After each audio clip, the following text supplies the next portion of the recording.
Бисмиллахир-рахманир-рахим.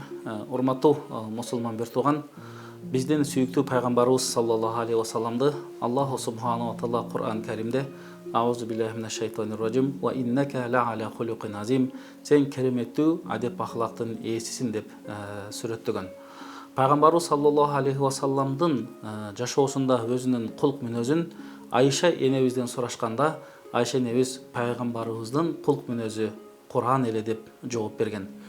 Ал эми биздин сүйүктүү пайгамбарыбыз саллаллаху алейхи ва саллам өзүнүн сөзүндө силердин мага эң жакыныңар кыяматта жана эң сүйкүмдүүңөр кулк мүнөзү жакшылар деп өзүнүн сөзү менен айткан.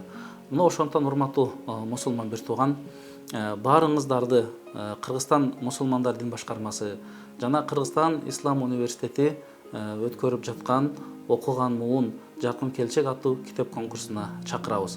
Мына ошол китеп конкурсуна коюлган мусулмандын адеби жана фикы сира китебинин пайгамбарыбыз саллаллаху алейхи ва саллам жашоосун, өмүр баянын жана пайгамбарыбыздын бизге осуят калтырып кеткен жакшы адеп ахлактарын, кулк мүнөздөрүн мына ушул китептен биз окуй алабыз.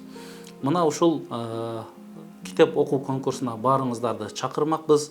Ушул берекелүү китептерди окуп, акыл казынаңыздарды жана жан дүйнөңүздөрдү байытып кетиңиздер.